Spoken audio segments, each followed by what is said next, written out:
તારે પણ કોઈ જિંદગી છે, લગ્નની વર્ષગાંઠ રીતે ઉજવો, નહીં તો અહીં આખો દિવસ તું કામમાં લાગેલી રહે છે. થોડું તારા માટે પણ જીવ છે. સુનિલ સાથે વખત ગાળ ત્યાં સુધી આશાજી રૂમમાંથી બહાર નીકળ્યા. અરે, આ ક્યાં જવાની વાત કરી રહી છે? તેમણે આંગણામાં પગ મૂકતા જ પૂછ્યું. કઈ નહીં ભાગ્યવાન, ધર્મપાલજીએ હસતા હાસ્ય સાથે જવાબ આપ્યો. હું તો બસ વહુને કહેતો હતો કે સુનિલ નથી આવતો તો આ જતી રહે. તેણે સરપ્રાઈઝ આપવા. એણે પણ આનંદ થશે પોતાની પત્નીને જોઈને. આશાજીએ સારિકા તરફ જોયું અને કહ્યું, સારિકા વહુ, મારા માટે થોડું ગરમ પાણી લાવો. જેવી સારિકા રસોડામાં ગઈ, આશાજીએ ધર્મપાલજી તરફ જોઈને કહ્યું, તમે પણ ના જો વહુ ચાલી જશે તો ઘરનું કામ કોણ કરશે? પહેલાની વાત તો બીજી હતી, હવે તો મારાથી આટલું કામ પણ નહીં સંભળાતું. ધર્મપાલજીએ હસતા જવાબ આપ્યો. અરે ભાગ્યવાન, હું છું ને. જ્યાં વહુ ન હતી ત્યારે પણ આપણે બંને સાથે મળીને બધું કામ કરી લેતા હતા. અને હવે તો બંટી પણ 5 વર્ષનો થઈ ગયો છે. આટલા બધા કામ આવી ગયા છે. આશાજીએ બહુ તાણીને કહ્યું. શું બંટીને પણ આપણે રાખીશું? ધર્મપાલજીએ ફરી હસીને કહ્યું. અરે, ક્યારેક દીકરા વહુને પણ મોજ મસ્તી કરવાનો મોકો આપો. જોયું નથી કેટલા મહિના થઈ ગયા સુનિલે ઘરે આવ્યો. સારિકાને પણ જોઈને ઈચ્છતા હશે ને, પોતાના પતિ સાથે ફરવાની, વખત ગાળવાની. સારિકાનું મન ઉલઝણ હતું. એક તરફ સુનિલ પાસે જવાની ખુશી હતી, જે બેંગ્લોરની ભાગદોડ ભરી જિંદગીમાં પોતાનું કામ ડૂબેલો હતો, અને બીજી તરફ ઘરની જવાબદારીઓમાં તેને રોકી રહી હતી. તે જાણતી હતી કે તેના ન હોવાથી સાસુ આશાજીએ ઘર સંભાળવામાં તકલીફ પડશે. રસોડાને લઈને બંટીની સંભાળ સુધીનો બધો ભાર આશાજી પર આવી જશે. આ વિચારીને તેણે જવાની ના પાડી. બાપુજી, તમારી વાત તો બરાબર છે, પણ માં એકલી આટલું બધું કામ કેવી રીતે સંભાળશે? ધર્મપાલજીએ ખુરશી ઉપર ટેકો લેતા ચાનો ચીલો ઘૂંટ લીધો અને હસીને કહ્યું. અરે વહુ, તું કોઈ 1 વર્ષ માટે જતી નથી. 10 દિવસમાં શું ફેર પડવાનો? અને પછી હું તો છું ને. તારી સાસુ હવે બૂઢી થઈ ગઈ તો શું, 2 રોટલા તો બનાવી લેશે. બાપુજી, તમે પણ ના. સારિકા હસી પડી, પણ તેનું મન હજુ પણ પૂરેપૂરું તૈયાર ન હતું. ધર્મપાલજીએ તેની ખચકાટ સમજી લીધો. તેઓ જાણતા હતા કે સારિકાની ઈચ્છા તો સુનિલ પાસે જવાની છે, પણ ઘરની જવાબદારી તેને રોકી રહી છે. સુનિલ તેમનો દીકરો જે આ શહેરમાં નોકરી કરતો હતો. તે સમયે તનખા થોડી ઓછી હતી. મારા પરિવાર સાથે હતો. પછી લગ્નના 1 વર્ષ બાદ નોકરીમાં પ્રમોશન મળ્યું અને સાથે બેંગ્લોરની બદલી થઈ. ત્યાં સુનિલ બેંગ્લોર ગયો તે સમયે સારિકા ગર્ભવતી હતી અને સુનિલે તેને અહીં છોડી દીધી હતી, જેથી માતાની છત્રછાયામાં તેની સંભાળ બરાબર થઈ શકે. પછી બંટીનો જન્મ થયો. તેને સંભાળવામાં જ દિવસો નીકળવા લાગ્યા. ધીમે ધીમે આ જ ઘરમાં સારિકાની દુનિયા સમેટાઈ ગઈ. આખા ઘરની જવાબદારીઓ તેના ગભે આવતી ગઈ અને તે બધું સંભાળતી ગઈ. સુનિલ ત્યાં સારું એવું કમાતો હતો. દર મહિને તનખાઓ કેટલોક હિસ્સો ઘરે મોકલતો હતો અને સારિકા તેની ઘરનો ખર્ચ ચલાવતી. શરૂઆતમાં સુનિલ દર વખતે 10-12 દિવસે ચાલ્યો આવતો. સારિકા વિના તેનું મન નહોતું લાગતું. પણ જેમ જેમ કામનો બોજ વધ્યો તેમ આવું ઓછું થઈ ગયું. હવે તો 3-4 મહિને એકવાર પણ તે થોડા કલાકો માટે આવે છે. મુલાકાતો અધૂરી, વાતો પણ અધૂરી, અને સુનિલ ફરી ટ્રેન પકડી લે. ધર્મપાલજીએ સારિકાની આંખોમાં બે ઉદાસી જોઈ હતી. બસ પછી શું, સારિકાને ના પાડવા છતાં તેમણે તે સાંજે જઈને ટ્રેનની ટિકિટ બુક કરાવી દીધી. સારિકાને જ્યારે આ ખબર પડી તો તે અચંબામાં પડી ગઈ. વહુ, હું જાણું છું કે તારું મન ત્યાં જવા માટે અચળી રહ્યું છે. સુનિલને સરપ્રાઈઝ આપીશ તો તેની ખુશી પણ જોવા લાયક હશે. અને હા, એ ન વિચારતી કે તારા વિના ઘર નહીં ચાલે. બંટીને હું સંભાળીશ અને તારી સાસુને પણ, તેમણે હસતા કહ્યું. સારિકાનું મન હવે ખુશીથી ગુંજી રહ્યું હતું. તે રસોડામાં સુનિલ માટે દેશી ઘીની પાણીઓ બનાવતી રહી હતી. જો ક્યારેક મઠરીઓ તળી રહી હતી અને મનમાં વિચારતી હતી, સુનિલ મને સામે જોઈને કેટલો ખુશ થશે. તેની આંખોમાં ચમક હતી, જાણે કોઈ નાનું બાળક પોતાની મનપસંદ વસ્તુ મેળવવાની ખુશીમાં ઝૂમી રહ્યું હોય. તેણે પોતાના બેગમાં સુનિલની પસંદગીનો ગુલાબ સાડી રાખવાનું ન ભૂલી. આખરે તે દિવસ આવ્યો જ્યારે સારિકાએ ટ્રેન પકડવાની હતી. ધર્મપાલજી તેને રેલવે સ્ટેશન છોડવા ગયા. સ્ટેશનની ભીડ, ટ્રેનની સીટીનો અવાજ અને ચાવાળાની બૂમો ધર્મપાલજીને વારંવાર સૂચન આપી રહી હતી. સાંભળીને જજે, વહુ પહોંચતા જ ફોન કરજે, અને હા, સુનિલને કહેજે અમને મળવા જલ્દી આવે, નહીં તો હું નારાજ થઈ જઈશ. તેમના અવાજમાં શક્તિ હતી, પણ ચહેરો સ્નેહથી ભરેલો હતો. સારિકાને હળવાતા કહ્યું, અરે બાપુજી, તમે ચિંતા ન કરો, હું બધું સંભાળી લઈશ. ધર્મપાલજી હસ્યા, અને મનમાં એક હળવી ચિંતા હતી. તેમણે તો સારિકાને મોકલવાનો નિર્ણય લઈ લીધો હતો, પણ હવે જ્યારે જઈ રહી હતી ત્યારે તેના મનમાં એક બેચેની હતી. બસ સારિકા સારી રીતે ત્યાં પહોંચી જાય. ટ્રેન ચાલી અને સારિકાએ બારીમાંથી હાથ હલાવ્યો. ધર્મપાલજીએ પણ જવાબમાં હાથ હલાવ્યો અને તેને વિદાય આપી. ટ્રેન ધીમે ધીમે ઝડપ પકડી રહી હતી. બારીમાંથી બહાર દોડતા ચાળો તેને સારિકાના ચહેરા ઉપર એક કોમળ મુસ્કાન તરી રહી હતી. ભીડભાડ, ઘોઘાટ અને ધૂળની ભરેલી આ યાત્રામાં તેમના અંતરમાં એક સુકૂન હતું. તેમના પતિને મળવાનો ઉત્સાહ તેની આંગળીઓના ગળામાં પડેલો છે. મંગળસૂત્ર સાથે રમવા લાગી, અને સાથે સાથે ભૂતકાળની કોઈ ક્ષણને શોધવા લાગી. લગ્નની બીજા વર્ષગાંઠે કેવી રીતે અચાનક ઓફિસમાંથી રજા લઈને આવી ગયો હતો અને બોલ્યો હતો, ચાલ બહાર જમવા જઈએ, આજે આપણે બંને માટે રસોઈ નહીં બનાવની. એ હળવી હતી, અને જાણે આ ક્ષણ કરી ફરી સાથે આવી ગઈ હોય. પછી એક બીજું દ્રશ્ય ઉભર્યું. સવારે ઓફિસ જતા પહેલા પાછળથી અચાનક ગળે લગાડી લીધું અને કહ્યું હતું ને, તું ન હોત તો ન જાણે મારું શું થાત. તેના ગાલ ઉપર હળવી લાલી હતી, અને બાજુમાં સીટ ઉપર બેસેલી એક મહિલાએ જોયું અને મુસ્કરાતી કદાચ સમજી ગઈ હતી કે આ મુસ્કાન કોઈ ખાસ ક્ષણને યાદ કરીને આવી રહી હતી. સુનિલે તો વિચાર્યું પણ નહીં હોય કે લગ્નની 7મી વર્ષગાંઠે હું આવી રીતે તેને સરપ્રાઈઝ આપીશ. મને જોઈને તો ખુશીથી પાગલ થઈ જશે, અને હા, ગુસ્સો પણ કરશે કે બતાવ્યા વિના કેવી રીતે ચાલી આવી. પણ પછી મને ગળે લગાવીને કહેશે, હવે ક્યારે નહીં જવું. તે આંખો બંધ કરીને કલ્પનામાં ખોવાઈ ગઈ.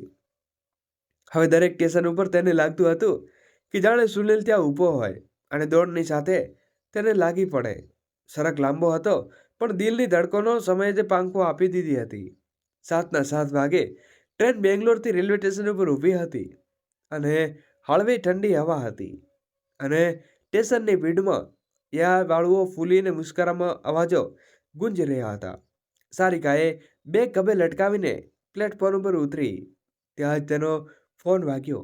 સ્ક્રીન ઉપર બાપુજીનું નામ જોઈને તેને મુસ્કાન થઈ. હા બાપુજી, હું પહોંચી ગઈ છું, તેણે ઉત્સાહથી કહ્યું. હમણાં સ્ટેશન ઉપર ઉતરી છું, હવે ઓટો લઈને જાઉં છું. ધર્મપાલજીના જવાબમાં હળવી ચિંતા હતી. અરે બહુ, એડ્રેસ ધ્યાનથી વાંચી લેજે. હા બાપુજી, એડ્રેસ મને યાદ છે, સારિકાએ હળવા જવાબ આપ્યો. તો પછી એકવાર વોટ્સએપ પર જોઈ લે, મેં મોકલી દીધું છે.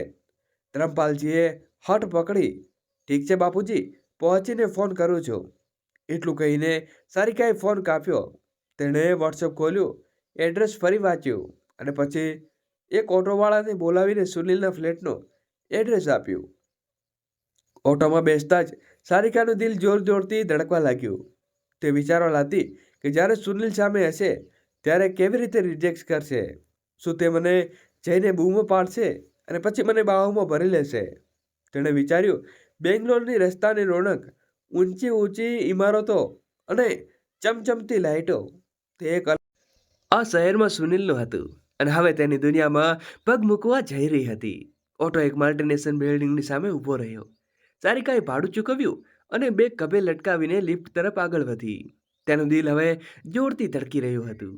લિફ્ટમાં ઊભી રહીને તેને પોતાના ચહેરાને એકવાર અરીસામાં જોયું, મેકઅપ ઠીક કર્યું અને પરફ્યુમ છાંટ્યું. લિફ્ટમાંથી ઉતરીને સુનિલા ફ્લેટના દરવાજે પહોંચી. દરવાજા ઉપર લાગેલી નેકલેસ પર સુનિલ શર્મા લખેલું હતું. ચહેરા ઉપર મુસ્કાન ફેલાવતા તેને દરવાજાને ઘંટડી વગાડી.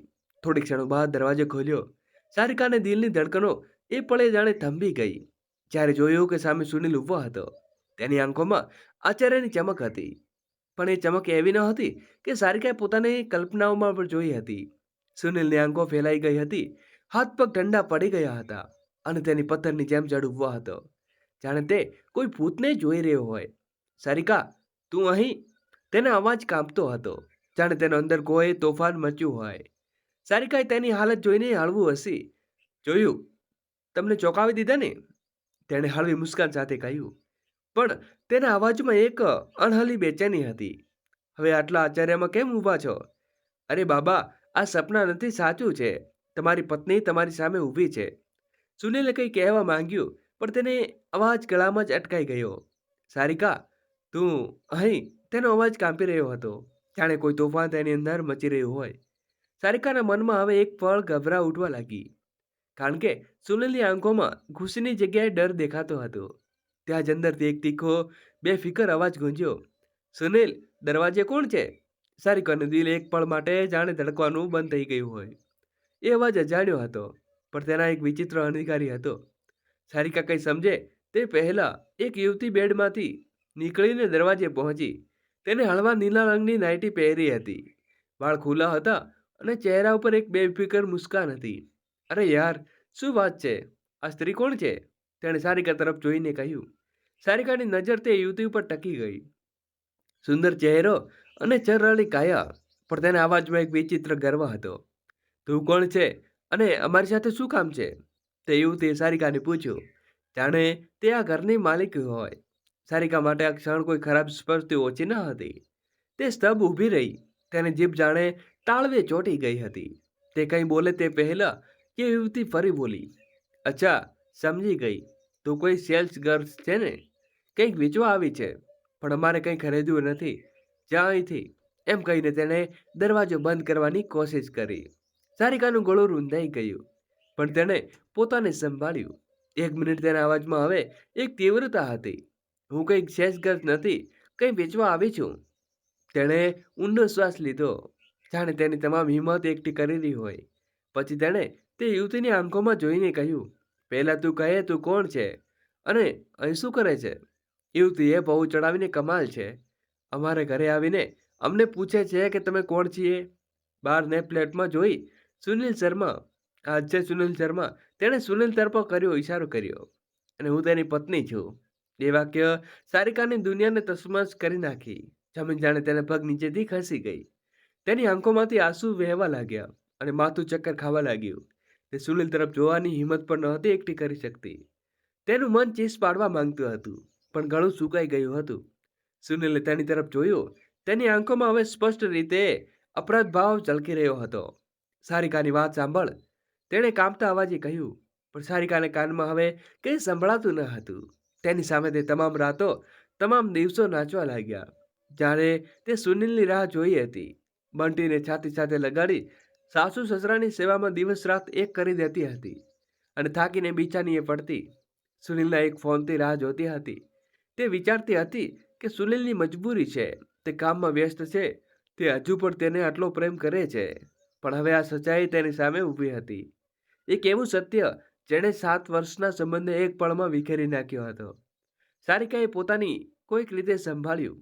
તેની આંખો ઝાંખી થઈ ગઈ હતી, પણ તે જાણતી હતી કે યુવતીની સામે નબળી પડવા નહોતી માંગતી. તું એની પત્ની? તેણે ભાગેલા અવાજે કહ્યું. પણ તેની નજર હવે સુનિલ ઉપર હતી. સુનિલ, આ સાચું છે? સુનિલનો ચહેરો લટકી ગયો. તે કોઈ બોલવા માંગતો હતો, પણ શબ્દો જાણે તેને ઊંચો છોડી ગયા હતા. સારિકા, મારી વાત સાંભળ. સુનિલ આગળ વધ્યો અને ગભરાયેલો. શું સાંભળું સુનિલ? શું હવે કંઈ કહેવા સાંભળવા જેવું બચ્યું છે? હંમેશા એક જ વાત કહેતો હતો. બીજી શું કામ છે? આ તો સારું થયું કામ. અરે સાંભળ તો સારિકા, તે ફરી બોલ્યો. પણ સારિકાએ વાત કાપી નાખી. ના બોલ, કે હવે કંઈ સાંભળવાની તાકાત નથી બચી મારામાં. સારિકાની આંખોમાંથી આંસુ હવે ગાલ ઉપર નહીં, પણ તેના આત્મા ઉપર પડી રહ્યા હતા.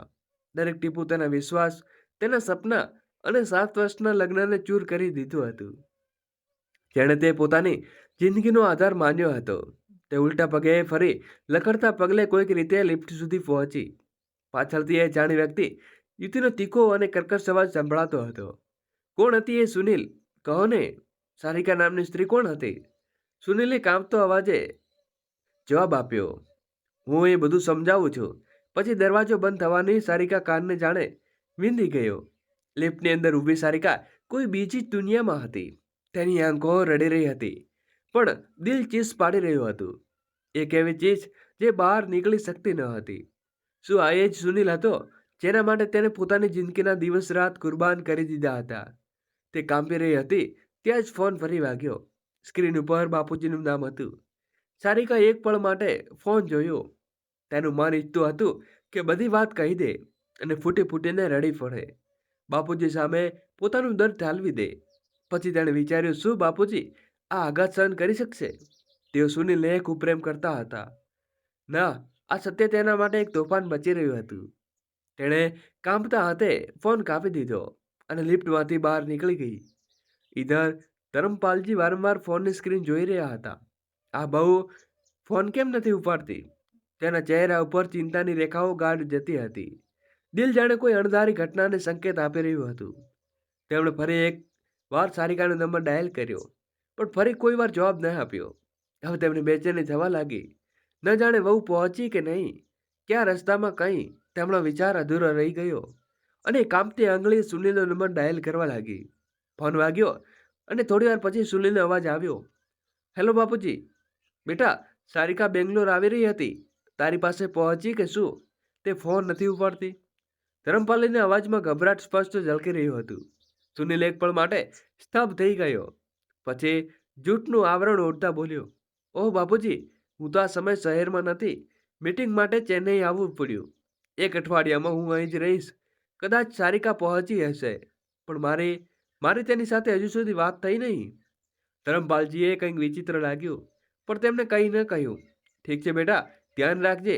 બહુ સાથે વાત થાય તો કહેજે. હું ખૂબ પરેશાન છું. ઈધર સારિકા સાથે ભારે પગલે બિલ્ડિંગમાંથી બહાર નીકળી. તેની પાંપણોને આંસુ હતા.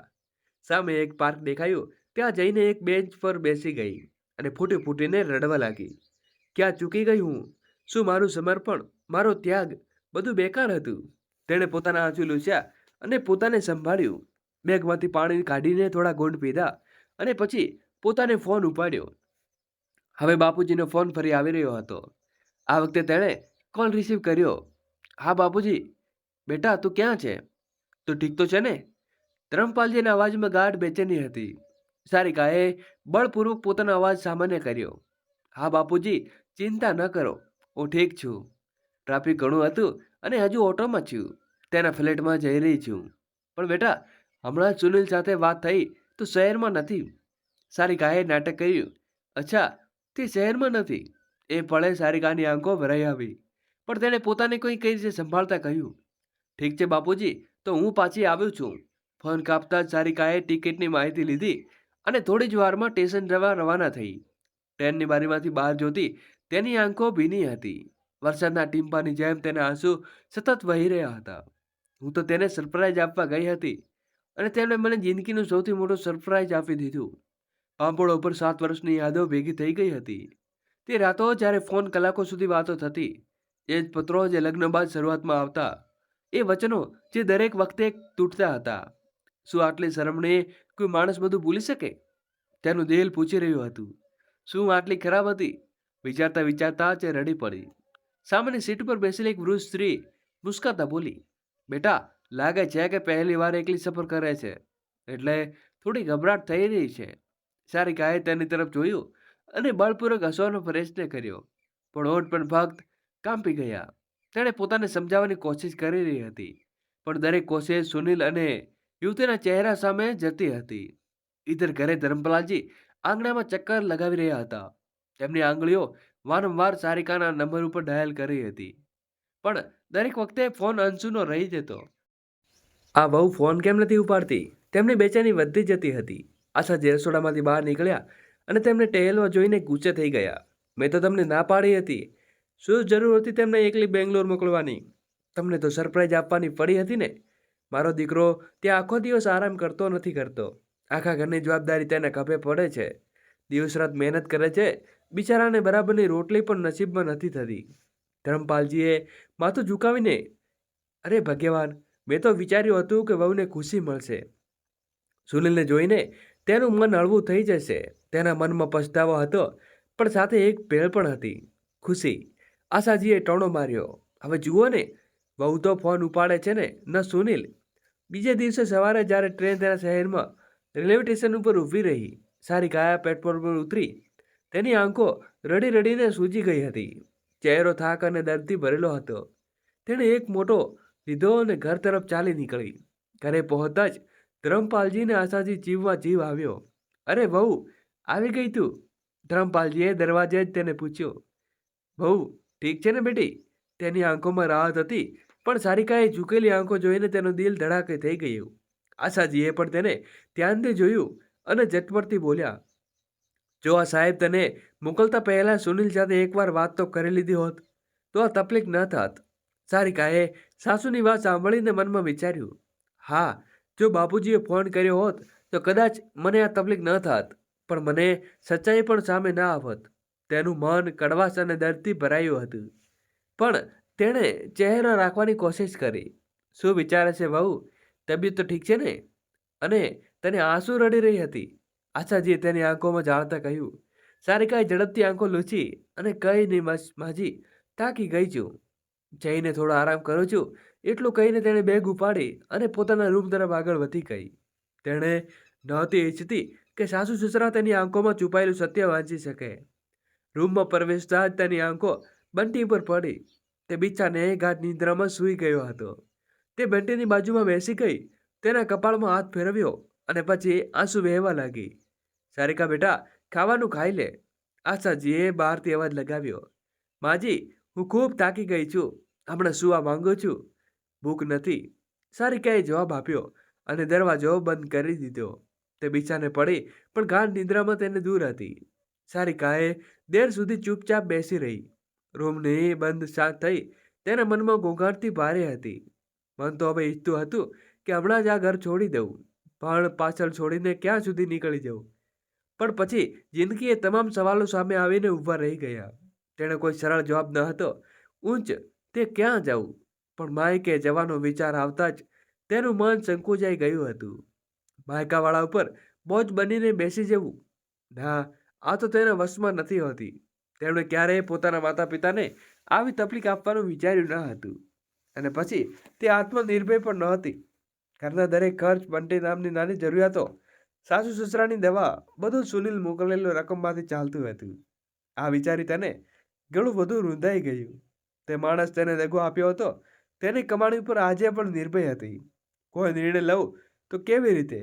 ઇધર બેંગ્લોરમાં સુનિલ ફ્લેટમાં તેની બીજી પત્ની ટીનાના સવાલો ચડી કરવા લાગી હતી. ટીના તેની સાથે તેણે 4 વર્ષ પહેલા લગ્ન કર્યા હતા. પૂછી રહી હતી, આ કોણ એ સ્ત્રી સુનિલ? કોણ હતી તે સારિકા? સત્ય શું છે કહો? તેના અવાજમાં ગુસ્સો અને દર્દ બંને હતા. સુનિલનો ચહેરો લટકી ગયો. તે જાણતો હતો કે સત્ય છુપાવવું પણ અશક્ય છે. તેણે નજરો નીચી કરી કાંપતા અવાજે કહ્યું, ટીના, મેં તારી સાથે ખૂબ જૂઠું બોલ્યું હતું. હું શાદીશુદા છું. સારિકા મારી પત્ની છે અને મારો એક દીકરો પણ છે. ટીનાના આંખોમાં અવિશ્વાસ ફેલાઈ ગઈ. શું મારી સાથે લગ્ન કરતા પહેલા મેં કહ્યું હતું કે અપરિણીત છે? તો આ બધું શું છે?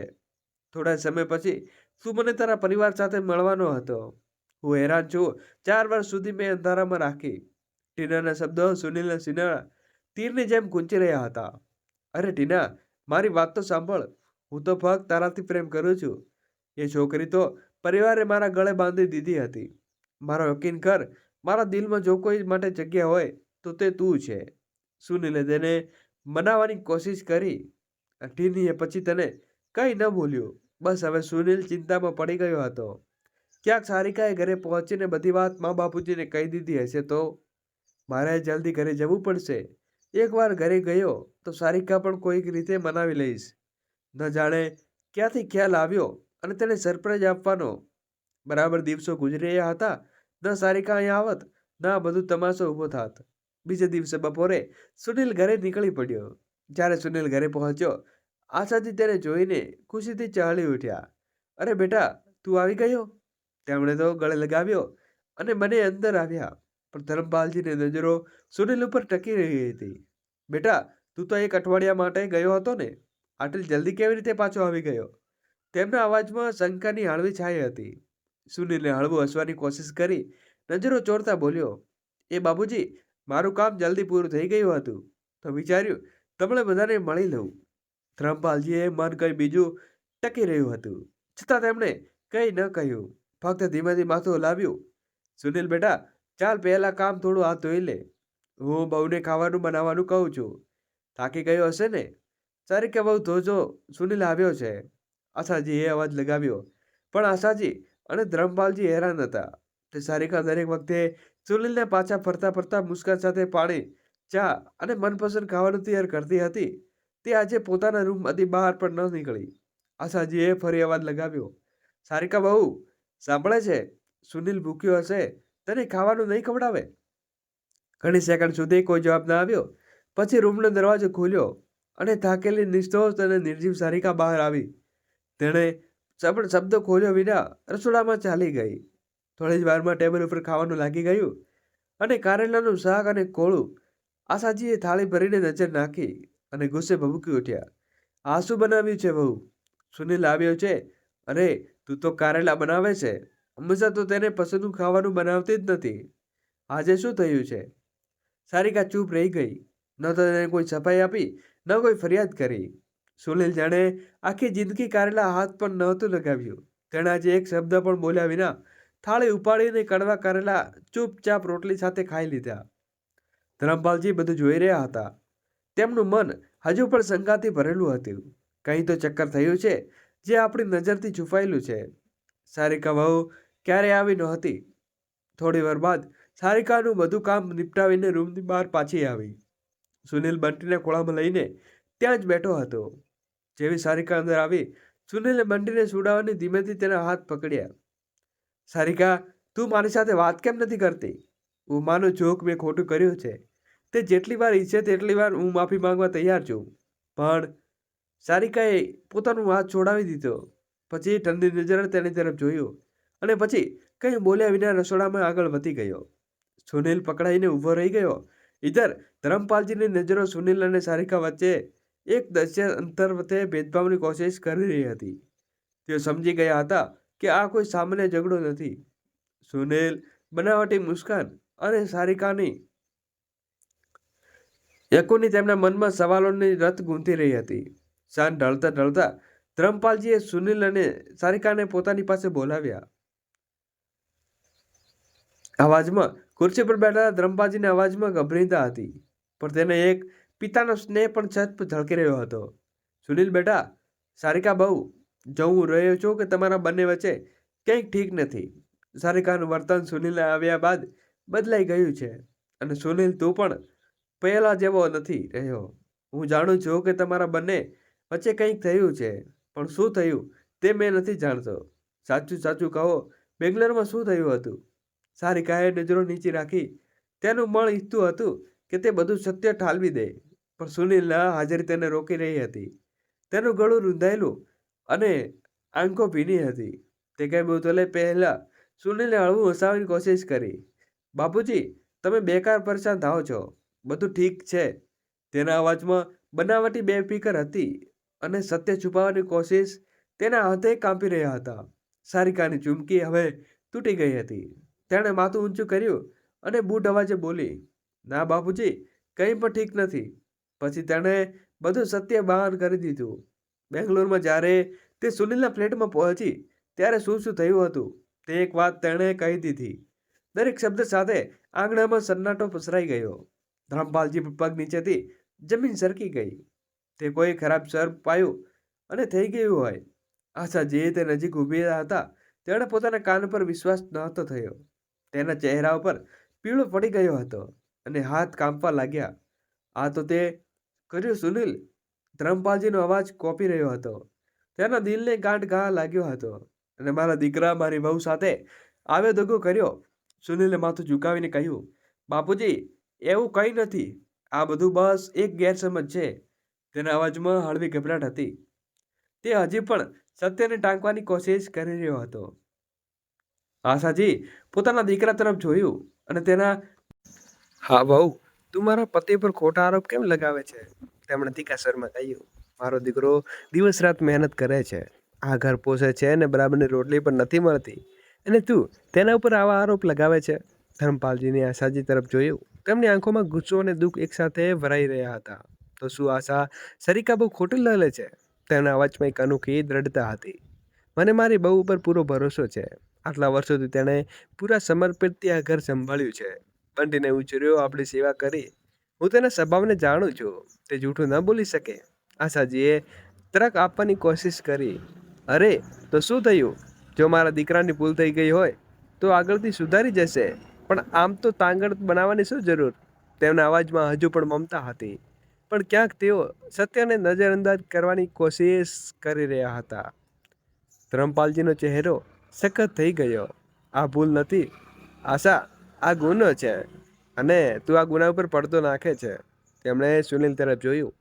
તેની આંખોમાં ગુસ્સાથી લાલ હતી. બેટા, તું આવું કેવી રીતે કરી શકે?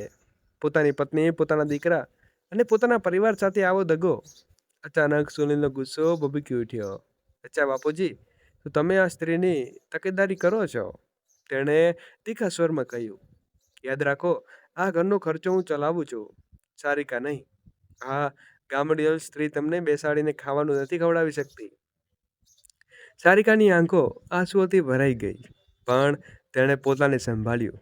બાપુજી, સારું થશું કે હું તમારા દીકરાને લઈને આ ઘરમાં ચાલી જાઉં છું. હવે મારા માટે અહીં રહેવું યોગ્ય નથી. હું મારા દીકરાને એવા માણસની કમાણીથી નથી રૂચી શકતી જે કોઈ બીજી સ્ત્રી સાથે સંબંધ રાખે છે. સુનિલનો ગુસ્સો હવે વધુ ભડકી ઉઠ્યો. હા, રાખ્યો છે મેં બીજી સ્ત્રી સાથે સંબંધ. તે ચીસ પાડી ઉઠ્યો. તું શું કરી શકે છે? તું જેવી નીચી સ્ત્રી ફક્ત ઘરમાં બેસીને આંસુ વહાવી શકે છે. તેના શબ્દો આંગણામાં તીરની જેમ ગુંજ્યા. સારિકાનું દિલ હવે જાણે ચીરાઈ ગયું. પણ તે કંઈ બોલે તે પહેલા આશાજી લોહી ઉકળી ઉઠ્યું. તેઓ ઝડપથી આગળ વધ્યા અને પોતાના દીકરાના ગાલ ઉપર જોરદાર તમાચો ઝીકી દીધો. શું કહ્યું તે? નીચી સ્ત્રી? અરે, નીચું કામ તો તે કર્યું છે. તેના અવાજમાં હવે મમતા ન હતી, પણ એક માતાનો ગુસ્સો હતો. મને લાગ્યું હતું કે તમે મારી ભૂલનો પસ્તાવો છે, પણ મારી વાતો સાંભળીને એવું લાગતું કે સુધરવાનો તું સાથે સીનું ઠોકીને અમારી સામે આવી વાતો કરે છે. શરમ આવે છે મને અને મારો દીકરો કહેતા. આંગણામાં સન્નાટો છવાઈ ગયો. ધર્મપાલજી આંખો ભીની હતી, પણ તેમના અવાજમાં હજુ પણ દ્રઢતા હતી. સારિકા બેટી, તું ક્યાંય નહીં જાય. જો કોઈને આ ઘર છોડીને જવું હોય તો તે આ બેશરમ જઈ શકે છે. સુનિલે એક પળ માટે પોતાના માતા પિતાને જોયું. તેને વિશ્વાસ ન હતો થયો કે તેઓ બંને તેની જગ્યાએ સારિકાની સાથ આપી રહ્યા હતા.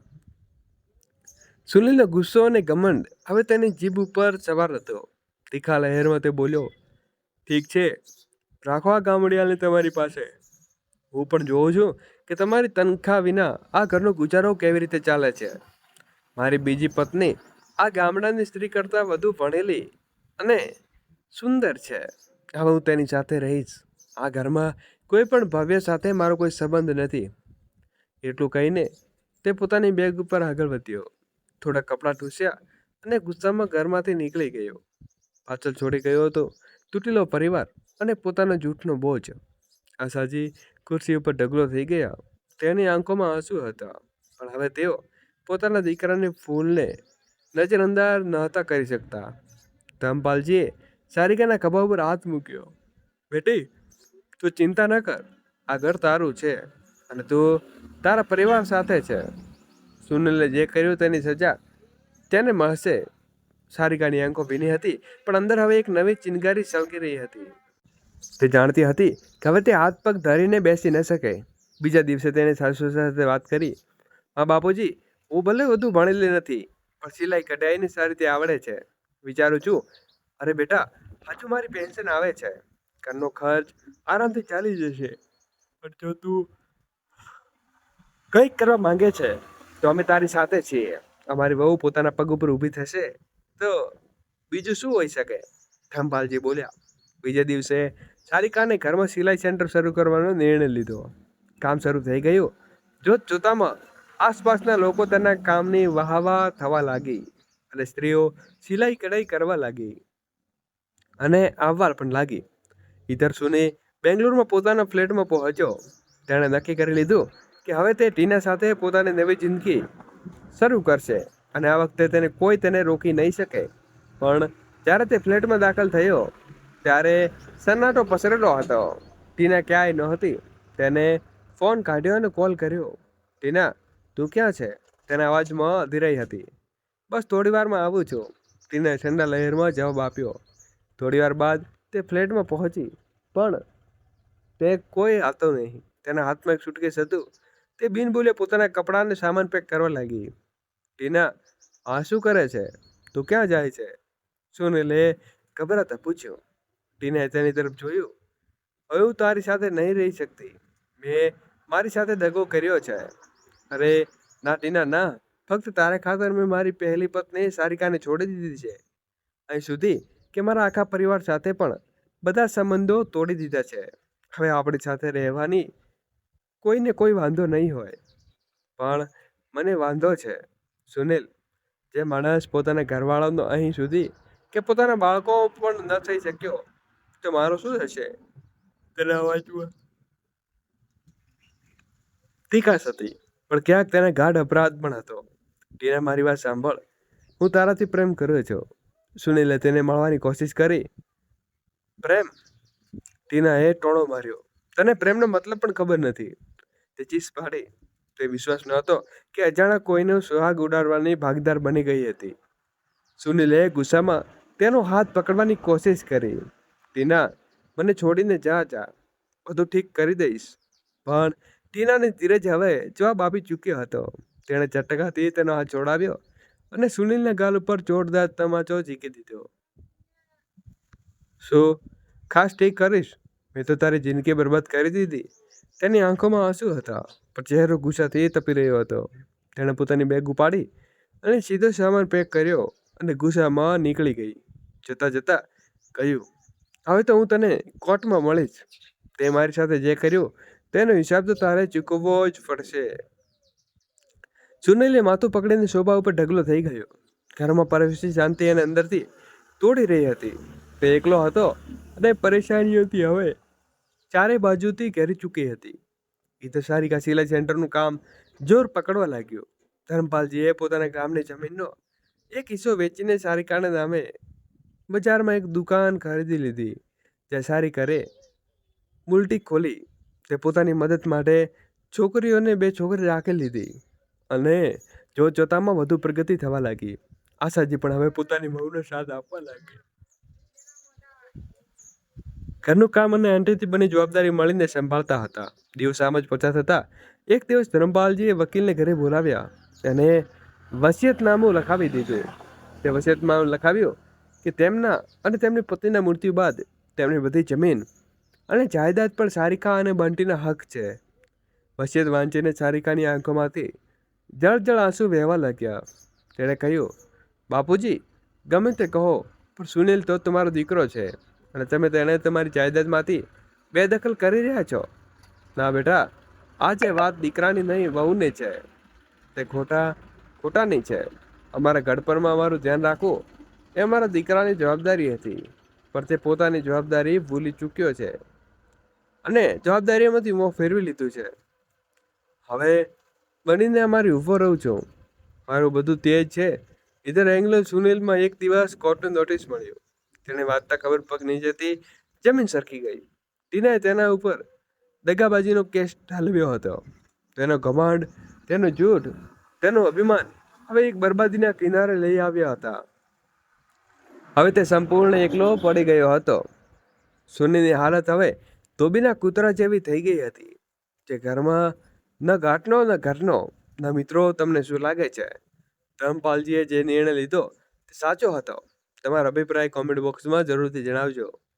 વાર્તા પસંદ આવી હોય તો વિડીયોને લાઈક કરો, શેર કરો અને ચેનલને સબસ્ક્રાઈબ કરો. વાર્તાને અંત સુધી સાંભળવા માટે તમારો ખૂબ ખૂબ આભાર. જય શ્રી કૃષ્ણ. રાધે રાધે.